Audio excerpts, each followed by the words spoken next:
Four pretty maids high up on the wall, all in a row, all waiting for a fall. Sometimes it's hard to know just what's real, dreaming that you're drifting through the Diffendoofer fields.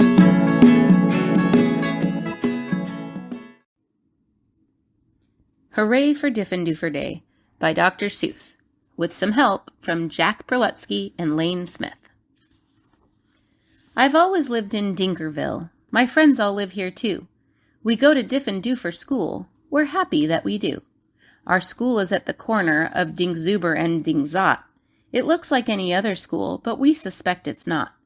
I think we're learning lots of things not taught at other schools. Our teachers are remarkable. They make up their own rules. Miss Bobble teaches listening, Miss Wobble teaches smelling, Miss Fribble teaches laughing, and Miss Quibble teaches yelling. Miss Twinning teaches tying knots in neckerchiefs and noodles, and how to tell chrysanthemums from miniature poodles.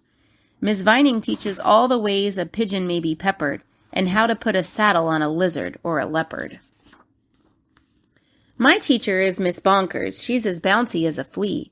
I'm not certain what she teaches, but I'm glad she teaches me. Look, look, she chirps, I'll show you how to tell a cactus from a cow, and then I shall instruct you why a hippo cannot hope to fly.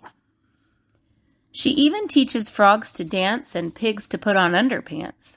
One day she taught a duck to sing. Miss Bonkers teaches everything. Of all the teachers in our school, I like Miss Bonkers best. Our teachers are all different, but she's differenter than the rest. We also have a principal. His name is Mr. Lowe.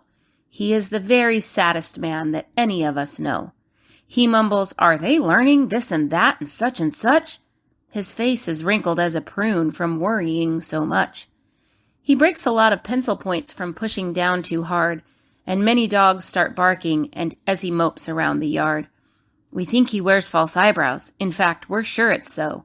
We've heard he takes them off at night. I guess we'll never know.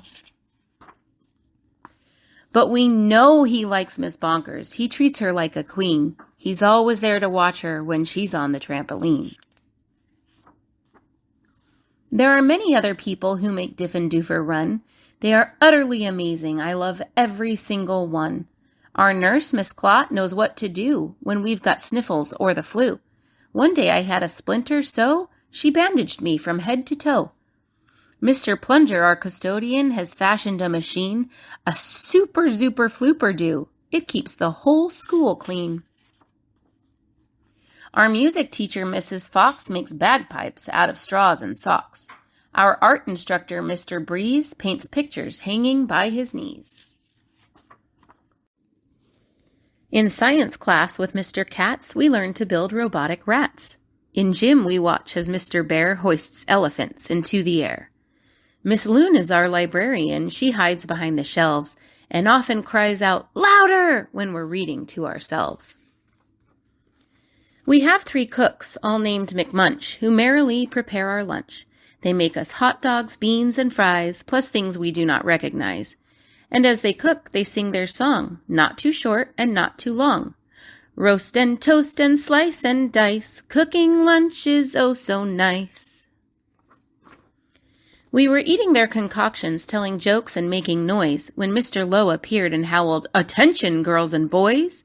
He began to fuss and fidget, scratch and mutter, sneeze and cough. He shook his head so hard we thought his eyebrows would come off. He wrung his hands, he cleared his throat, he shed a single tear, then sobbed, "I've something to announce, and that is why I'm here. All schools for miles and miles around must take a special test to see who's learning such and such, to see which school's the best. If our small school does not do well, then it will be torn down, and you will have to go to school in dreary Flobbertown." "Not Flobbertown!" we shouted, and we shuddered at the name, for everyone in Flobbertown does everything the same. It's miserable in Flobbertown. They dress in just one style. They sing one song, they never dance, they march in single file. They do not have a playground and they do not have a park. Their lunches have no taste at all. Their dogs are scared to bark. Miss Bonkers rose. "Don't fret," she said. "You've learned the things you need to pass that test and many more. I'm certain you'll succeed. We've taught you that the earth is round, that red and white make pink, and something else that matters more. We've taught you how to think." "I hope you're right," sighed Mr. Lowe. He shed another tear. "The test is in 10 minutes, and you're taking it right here." We sat in shock and disbelief. "Oh, no," we moaned. "Oh, no." We were even more unhappy than unhappy Mr. Lowe. But then the test was handed out. "Yahoo!" we yelled. "Yahoo!" For it was filled with all the things that we all knew we knew. There were questions about noodles, about poodles, frogs, and yelling, about listening and laughing, and chrysanthemums and smelling. There were questions about other things we'd never seen or heard, and yet we somehow answered them, enjoying every word. 1 week later, after recess, Mr. Lowe meandered in. We'd never seen him smile before, but now he wore a grin. He soon began to giggle, then his giggle grew by half. And then it really happened. Mr. Lowe began to laugh. "You've saved our school! You've saved our school!" he jubilantly roared. "We got the very highest score!" He wrote it on the board. Miss Bonkers did some cartwheeling till her face turned cherry red. She bounded up to Mr. Lowe and kissed him on the head. "Hooray! Hooray!" she shouted. "I'm so proud I cannot speak." So she did another cartwheel, and she pecked him on the cheek. "Ahem, ahem," coughed Mr. Lowe. "You all deserve a bow. I thus declare a holiday. It starts exactly now. Because you've done so splendidly in every sort of way, this day forever shall be known as Diffendoofer Day.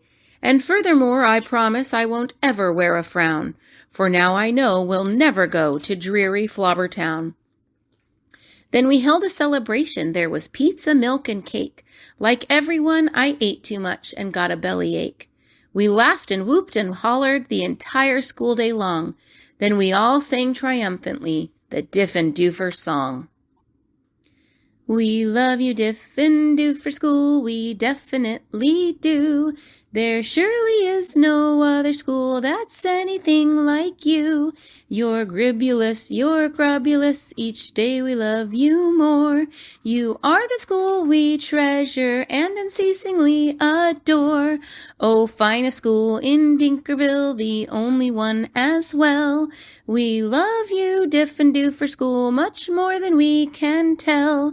You are so Diffendooferous, it gives us joy to say, 3 cheers for Diffendoofer School. Hooray, hooray, hooray!